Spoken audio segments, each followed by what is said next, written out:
তো ফ্রেন্ডস দেখো এখানে আমের চাটনি করতে কী লাগছে। ফার্স্টে তেল গরম হয়ে গেছে, কড়াই বসিয়ে দিয়েছিলাম, ওখানটায় আমি শুকনো লঙ্কা আর হচ্ছে যে গোটা সর্ষে ফোড়ন দিয়েছিলাম। তারপরে দেখো আমি এবারে আমগুলোকে আস্তে আস্তে ধুয়ে পরিষ্কার করে ছেড়ে দিলাম। তার উপরে এখানে নুন দিয়ে দিচ্ছি, হলুদ অ্যাড করলাম সামান্য, আর অল্প পরিমাণে কাশ্মীরি রেড চিলি পাউডারটা অ্যাড করো, কারণ কালারটা ভীষণ ভালো আসে। তো এখানে আমি Kashmiri red chilli powder add করে দিলাম। তো দেখো এবারে আমি ভালো মতো নেড়ে নিচ্ছি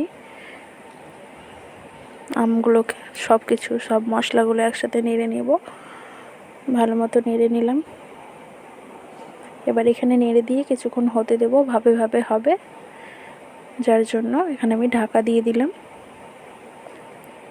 তো দেখো এবার ঢাকাটা আমি তুলে নিয়ে, মানে অনেকক্ষণ হয়ে গেছিলো, তো এই যে লেগে লেগে গেছে, মানে আমটা প্রায় সেদ্ধ হয়ে এসেছে, যার জন্য আমি জলটাও ঢেলে দিলাম। আর প্রথমেই তোমরা কিন্তু চিনি দেবে না, যখন একদম সেদ্ধ হয়ে যাবে আবার জলটা দিয়ে খানিক পরিমাণ রাখার জন্য ঢেকে দিলাম। তারপরে দেখো আমার ভালো মতো চাটনিটা, মানে আমটা গলে গেছে। তারপরে এবার স্বাদ মতো তোমরা যেরকম চিনি খাও, মিষ্টি খাবে সেরকম চিনি দেবে, আমি এখানে অ্যাড করে দিলাম। এবার ভালো মতো নেড়ে নিলাম, নেড়ে আবার খানিকক্ষণ আমাকে ঢাকা দিয়ে রাখতে হবে। তো ভালো মতো নেড়ে আবার খানিকক্ষণের জন্য ঢাকা দিয়ে রাখবো। তো ফ্রেন্ডস এখানটায় আমি একটা, মানে আমার চাটনিটা হয়ে এসেছে, তার জন্য এখানে একটা ভাজা মশলা অ্যাড করলাম, সেটা হচ্ছে মেথি আর মৌরি শুকনো খোলাতে ভেজে গুঁড়ো করে নেবে।